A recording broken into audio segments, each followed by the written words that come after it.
Овде нема воздржани. Има само за и против. Се отвараат деликатни прашања, а се бараат конкретни одговори. Кворум, политички магазин на радио Слободна Македонија.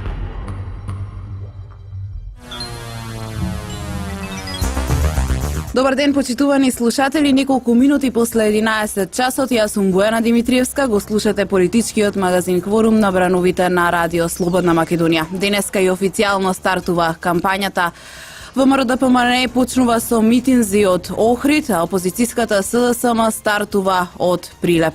Што ќе не очекува во наредните 20 дена, се до 11 октомври, кога граѓаните треба да гласаат.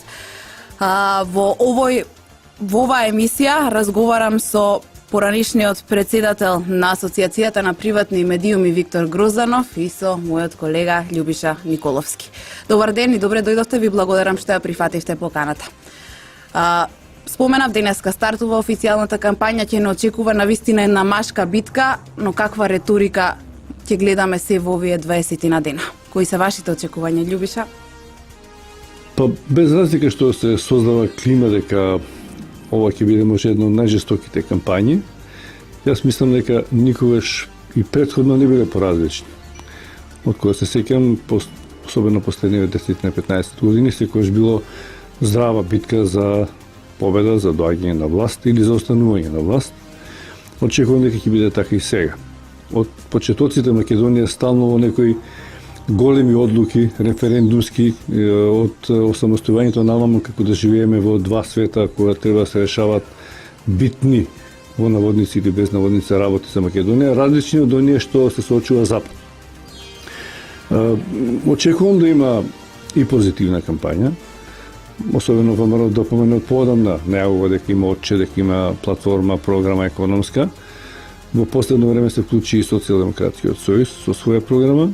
Може би не стигна навреме да ја презентира, но на крајот покажа дека има некакви излезни решенија во економијата, но мислам дека сепак доминантниот дел ќе бидат и политички соочувања, кои ние ги нарекуваме, може би, некој ги нарекува валкана кампања. Јас не знам дали постои валкана кампања, секаде во свет постои таков тип на политички диалог. Дури, последно беше изборите во Соединените Американски држави, тие не беа поразлични. Дури не беа поразлични ни внатре партиската кампања која беше. Значи, кандидатите од иста партија беа толку жестоки и остри во нападите и на лична основа, и вадење на валкани јавлишта, и програма, и платформа. Така што мислам дека Македонија не се разликува многу од сите останати држави и во соседството и во светот, и јас сепак мислам дека граѓаните веќе имаат во најголем дел изградено свој став за кого ќе гласат. Ги слушам политичките аналитичари кои што се занимаваат со тоа и кои што велат дека во последно време дали само 1% по кампањата може да се промени мислењето кај гласачите, така што мислам дека сите имаат веќе изградено став за кого ќе гласат, освен еден дел од неопределени кои што може би во последниот миг ќе донесат одлука за кого ќе гласат. Мислам ќе имаме добра кампања. Виктор, кои се твоите очекувања?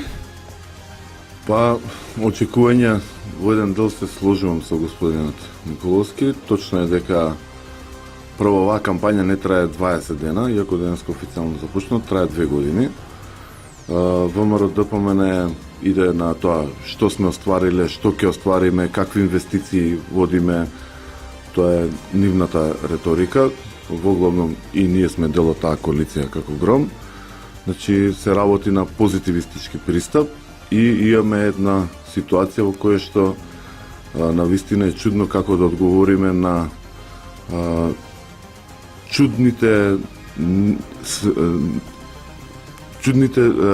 изјави на председателот на Социјалдемократски сојуз. Една збори една работа, па после тоа ја дообјаснува. Не можеме да му го фатиме, не можеме да разбереме дали човекот е спремен или не е спремен за кампања. Што се однесува дека имаат програма Социјалдемократите, мислам дека многу доцнат, иако се спремаат за да дојдат да бидат дел од власта. Она што ќе преовладува во овие 20 дена, а точно е дека нема ништо да промени во делот на расположението, тоа е следното, дека анкетите не се точни, прво тоа им е главната цел, дека може да променат во овие 20 дена со неколку афери во кои што доста добро им помага специјалното јавно обвинителство и мислам дека господинот Заев, иако влезе во една битка за албански гласови, дека тоа е целта затоа што во минатото, односно во претходните 6 месеци 9, значи доста убаво ги нарекуваше албанските политичари дека се вазали на Груевски пред се на Али Ахмети и на Мендух Тачи и даде доста чудни изјави во редефинирање на државата, значи не прецизно, меѓутоа да можат аналитичарите да го нарекуваат дека е предавник, односно нашиот лидер како политичар, значи јасно и недосмислено кажа дека ова е најголемото велепредавство за еден македонски лидер да даде ваква изјава од 45-та наваму за редефинирање на државата, тоа е едната работа, и второ да изврши велепредавство за внатре во Социјалдемократскиот сојуз. Што се однесува до внатре партиските битки, бидејќи ние имаме контакт со луѓето од социјалдемократите, значи јасно е дека не се сложуваат со тоа што он го збори. Овие 20 дена ги разбија табуата дали ќе има избори или нема, иако беа договорени, влегуваме во политичка кампања и конечно граѓаните на 12 декември ќе можат да продолжат со својот живот без разлика кој да победи. Нормално јас си навијам за мојата опција да победи. Многумина ќе констатираат дека најголемата битка ќе се води во 4-та изборна единица со оглед на таму што се појавуваат како носители на листи и Никола Груевски и Зоран Заев. Дали ќе се согласите со оваа констатација? Дека што? Дека најголемата битка ќе се води во 4-та изборна единица. Битката да, но војната мислам дека ќе се води во сите изборни единици. Тоа може да биде директно соочување кое што ќе биде од пиар аспект добро и за едните и за другите, зависи како ќе биде резултатот, бидејќи ќе се покаже дека едниот е прв, а другиот дека не е втори. Не знам како беше тоа, знаете, кога сакаш да покажеш дека не си загубил. Но главни се конечните резултати на по сите изборни единици. Мислам дека тоа ќе биде јасен показател кој се уште кој ја има или кој ја добил довербата од граѓаните. Добро, аз го разбирам Виктор, тој е дел една политичка опција, он и сега е во кампања, фактички, на некој начин говори навивачки, повеќе од што аналитички, или има пристрасност во неговите анализи, верува дека ќе биде така, но јас сепак мислам дека ни двете партии не се баш толку дека не абстинираат од жестока реторика која ги навредува другите. Не можам да кажем дека ВМРО да помане многу чист во изјавите, ниту пак ВМРО дека е социјалдемократски. Секој речени се едните и на другите прво почнува со обвинувањата на другата страна и тоа со речи кои некојаш нели наликува на кафански муабет, а подоцна ги пласираат своите политички програми, или може да биде вајс верса. Може едните да идат прво со својата програма по дел од кампањата да ги дисквалификуваат противниците, а опозицијата може би да обратно. Виктор, кој е твојот став? Па да, добро сега, настапувам на две различни позиции, меѓутоа е да пробам да бидам да пробам да бидам не толку субјективен, да бидеме малце пообјективни. Знаете како, значи за да можеш да кажеш за реторика, значи прво мора да реториката да биде на одредени параметри. Значи знаете како, ако некој ве напаѓа дека не сте изградиле пат, а вие од другата страна веќе градите патишта и имате инвестиција од некакви 700 милиони евра кои што се најавуваат, а другиот вика немате ништо, значи нормално дека ќе стартува со обвинување. Мене ми е интересно што многу се прават споредби со американските избори. Например, подпредседателот на СДСМ, кога Доналд Трамп победи, кажа: ете и покрај вика анкетите кои што дава предност на Хилари Клинтон и покрај големата медиумска поддршка, волјата на граѓаните вика јасно изразена. Без при тоа да каже дека Хилари Клинтон во овој момент, ако се брои еден човек, еден глас, има негде околу 2 милиони разлика. Значи, што значи, тој е најголемиот победник кој што ги изгубил изборите. Нивниот систем поинаков. Од друга страна, не разбирам што е толкава радоста за Доналд Трамп што победил, но американците многу не ја менуваат политиката по однос како тек така драстично да ја сменат, меѓутоа се оди на тоа дека републиканците, Џорџ Буш ја признал Република Македонија и дека имаат малце поголеми симпатии, да кажеме, кон нашата држава. Меѓутоа, точно е дека риториката ќе биде доста уличарска, ќе ја кажем баш така. Значи, граѓаните нема да се соочат во овие 20 дена со конкретни мерки. Значи, првиот бран ќе биде одбрана, а после тоа ќе се кажуваат мерките. Затоа кажав, 2 години се води кампањата, не случајно беше оние цели настапи на Груевски, идење на терен со луѓето, може би на некој не му изгледаше многу симпатично, меѓутоа луѓето го прифаќаат тоа како таква. Што се однесе од анкетите се јасни и мислам дека тоа е една сериозна наука на која што ќе мора да се пристапи во научен стил, дека се знае која има предноста, но повторно кажам, на 12 декември она што веќе се сигналите, значи од кампањата која ќе заврши, сигналите што доаѓаат од странските амбасади, дека кој да дојде на власт, дека ќе мора сериозно да се нафати на одредени прашања, да ги реши и да заврши кризата која што трае веќе 2,5 години. Виктор отвори неколку прашања за кои што сакам само да дополнам малку, што е карактеристично за овие избори. Не е многу различно од минатите, ама има некои мали нијанси кои што се потипични. Прво, и двете страни се толку верени дека ќе победат, што е малку чудно, што е неможно. Од каде доаѓа тоа не знам. Може би од вториот сегмент што го спомна Виктор е меѓународниот фактор. И двете страни, говорам за македонските политички блокови, се надеваат многу на меѓународниот фактор и тоа од два различни аспекти. Опозицијата верува многу дека странците ги помогнат, дека ќе се замешаат, додека власта, ВМРО ДПМН смета дека овој пат со победата на Трамп, дека тоа нема да се случи, дека ќе бидат оставени самите на раат да си ја водат кампањата. Што е вистината, не знам. Генерално се слагам со тоа што вели Виктор, дека премногу еуфорија се создаде околу тоа дека Трамп е нашиот човек на водници, дека ја поддржува Македонија и ќе остави без да се мешаат амбасадорите многу во внатрешната политика.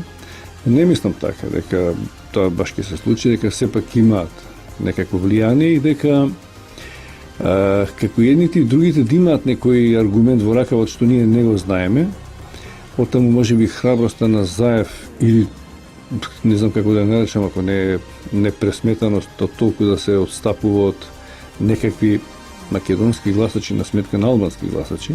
Математиката е проста, ако добиете 5000 гласачи албанци, ги изгубите 50 македонски. Особено кај СДСМ треба да е побитно од што кај ВМРО ДПМН секој глас да го добиат и во серија избори наназад они не може да го мобилизираат ни своето гласачко тело, а камоли да стекнат некој плюс. И сега ако и дополнително изгубат уште некој, не знам од каде оптимизма дека ќе победат ако толку се ослонуваат на странците, ама странците сепак не гласаат во Македонија, гласаат во границите на Македонија.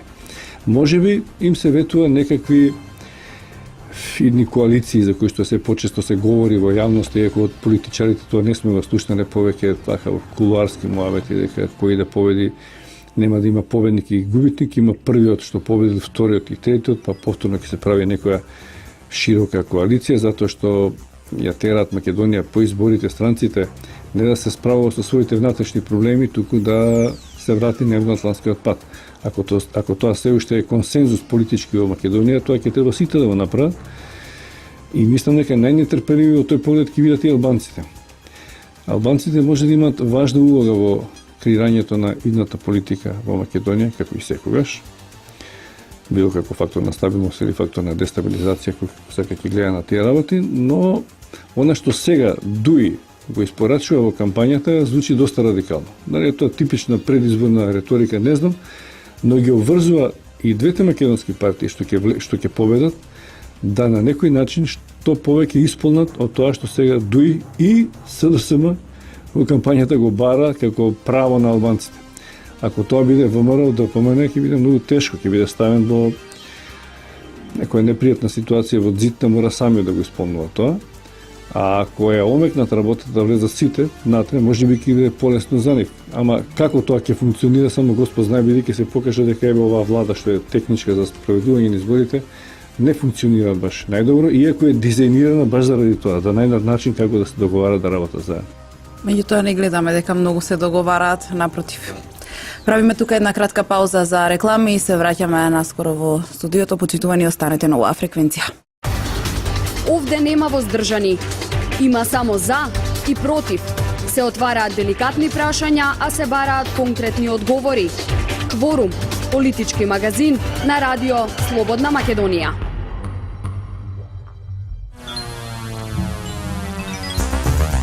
Повторно сме назад во студиото на Радио Слободна Македонија. Го слушате политичкиот магазин Кворум. Јас сум Бојана Димитриевска, автор и водител на емисијата. Мои соговорници се Љубиша Николовски и Виктор Грозданов. Ја начнавме темата и меѓународен фактор и очекувањата од меѓународниот фактор во однос на политиката во Македонија. Постојано не подсетува меѓународната заедница дека мора да организираме фер и кредибилни избори на 11 декември. Еве, кампањата стартува денеска, ги слушнавме вашите очекувања, нема да се види нешто што не се видело до сега, но ќе го испорачаме ли она што го бара меѓународната заедница од нас? Видите, од 94-та, јас од кога се занимавам со политика, значи до сега истиот вокабулар.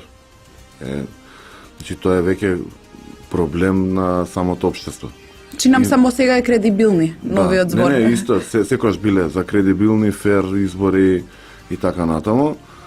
Значи се наметна една атмосфера дека предходните еве ќе ги анализираме од 2002 до 2016.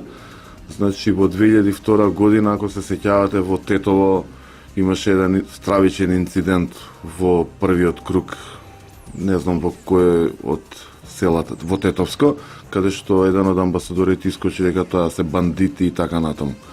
И дека сепак изборите поминале во добра атмосфера, тогаш се збореше дека ќе искочат лавови на улица, па не знам какви бандити и така натаму и така натаму, кога победи коалицијата за Македонија.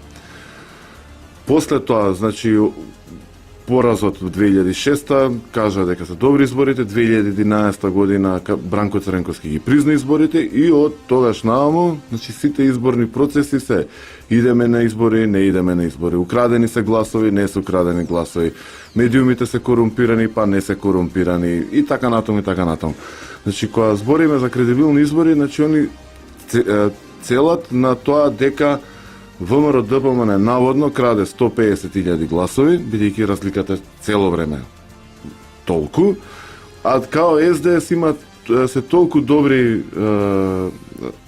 као опозиција, па заради кражбата не може да дојдат во опозиција за да дојдат на власт. Мислам дека таа приказна ќе заврши на овие избори, значи проценките се малце лоши за социјалдемократите, реков нема да бидам толку субјективен. Меѓутоа, кога збориме за риториката.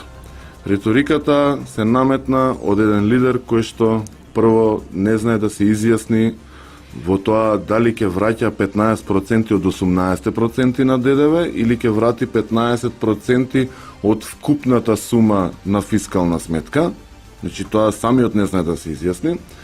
Втората работа отвори тема на дека рамковниот договор е ништовен и дека се треба да идеме понатаму, на кое што нормално супер си се налепи албанците, кои што викаат, чекај, сега ти сакаш да дојдеш во мојот двор.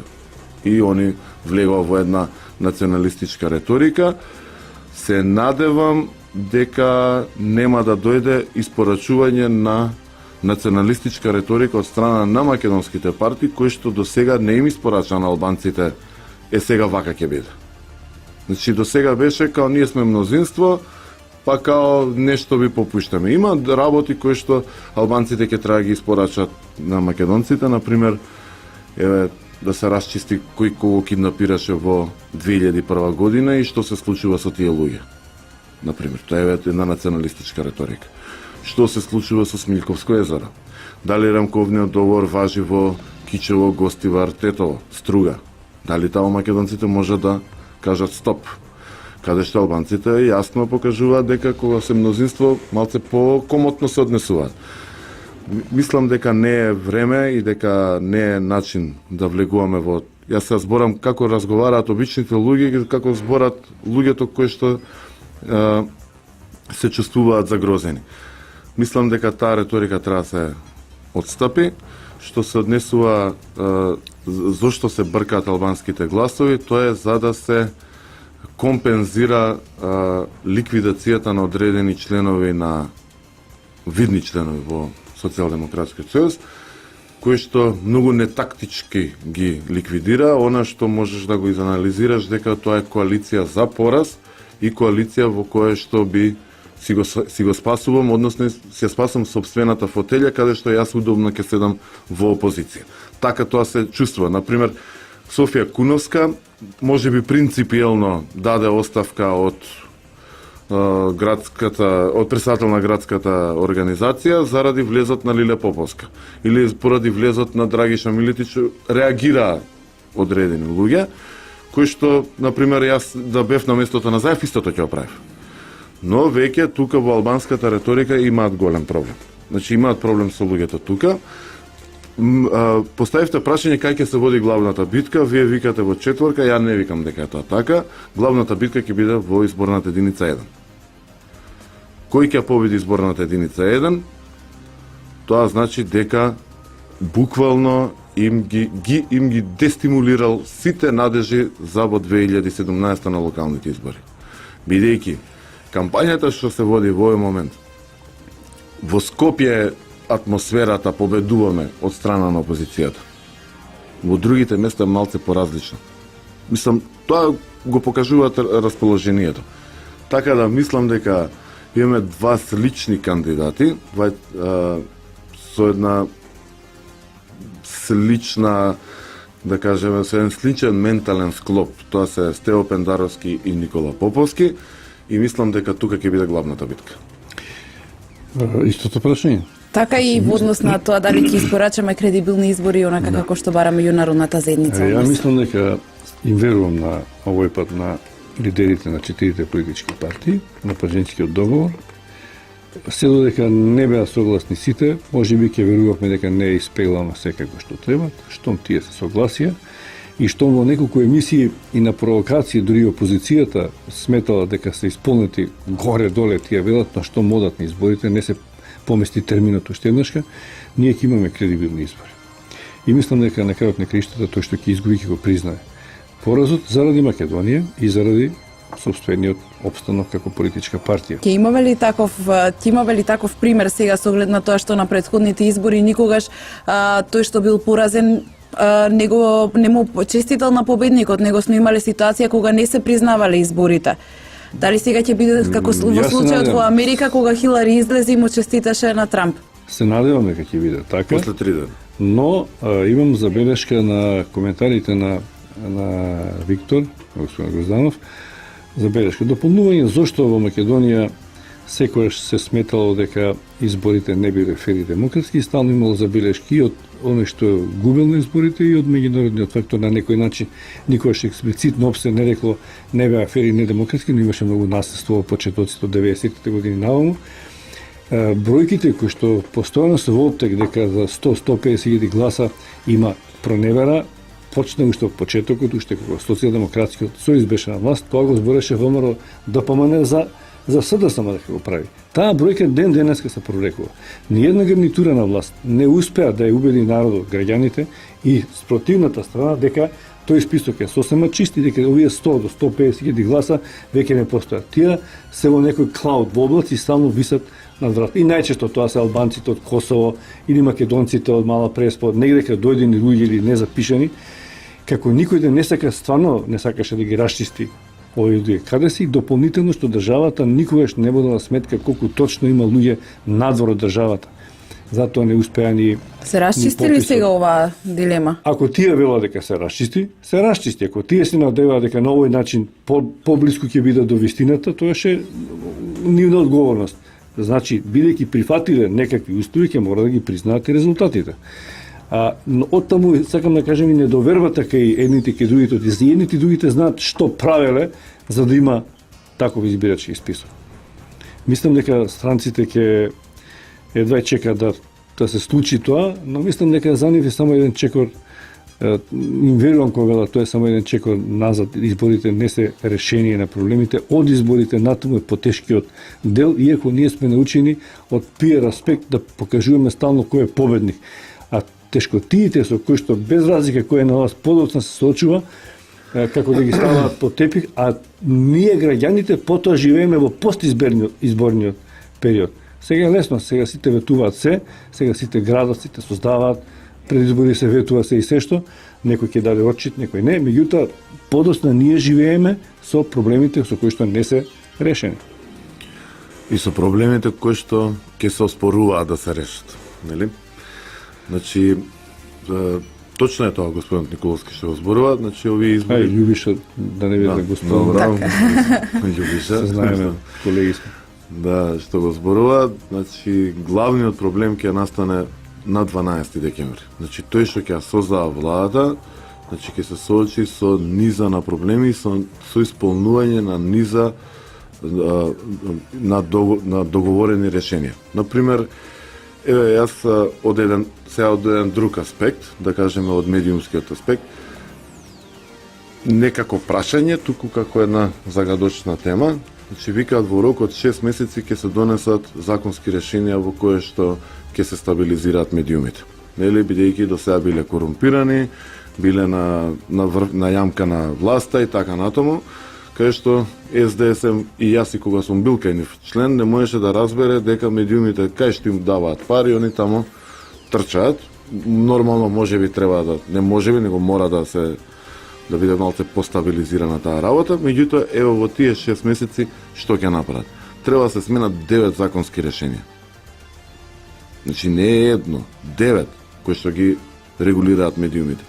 Сега тој што ќе дојде на 12 и тој што ќе биде опозиција, тие треба да бидат конкретни за да им расчистат работата на медиумите, да кажем.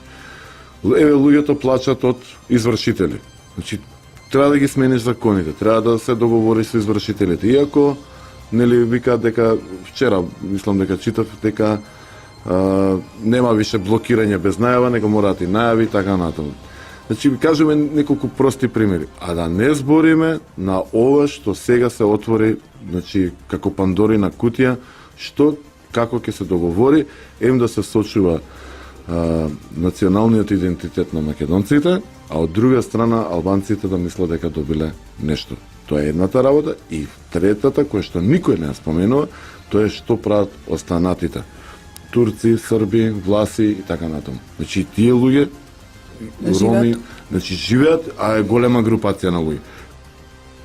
И можеби она што конечно ќе мора да се реши во Република Македонија, тоа е дали Македонија ќе спроведе попис, кај што конечно ќе се каже и ќе ги расчистиме сите дилеми.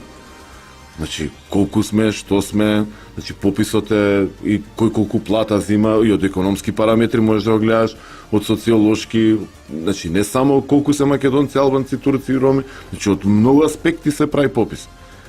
Кој е тој што ќе го спроведе пописот и мислам дека не треба да се влегува во приказната тој што ќе дојде дека ќе го смени името, значи тоа нема такви јунаци во македонската страна, а од друга страна да точно да се отвори патот каде што албанците се многу нестрпливи, посебно во НАТО, во најмала рака. За Европска унија мислам дека јасно ни кажа до 2030 ќе си почекате, меѓутоа за влезот во НАТО Македонија стварно дала многу, не е битно кој е министер за одбрана, тоа малце тука националистички се одеше, дали е Талат Джафери или Зоран Јолевски, тие не отстапуваат од таа приказна.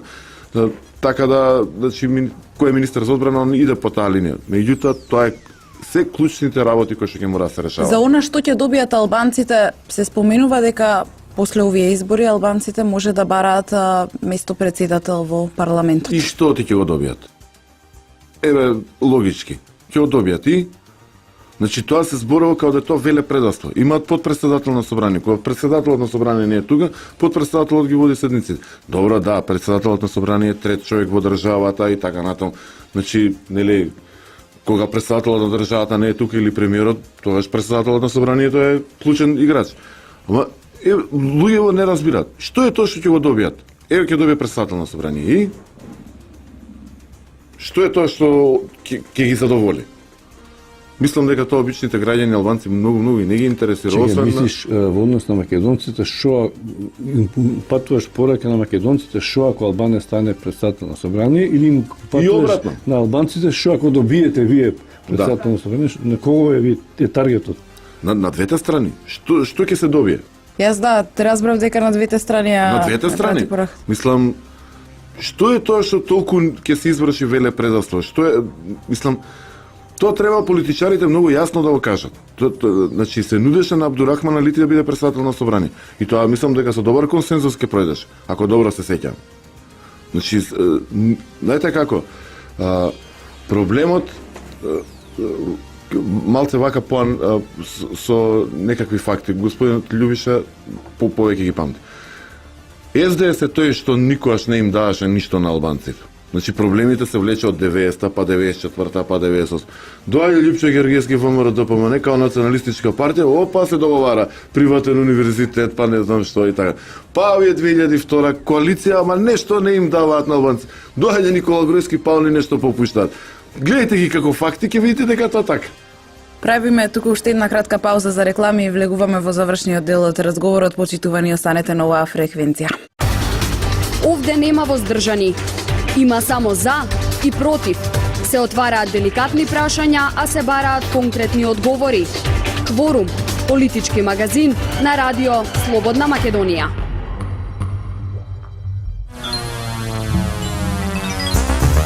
Повторно сме назад, продолжуваме со разговорот односно овие неколку последни минути од оваа емисија.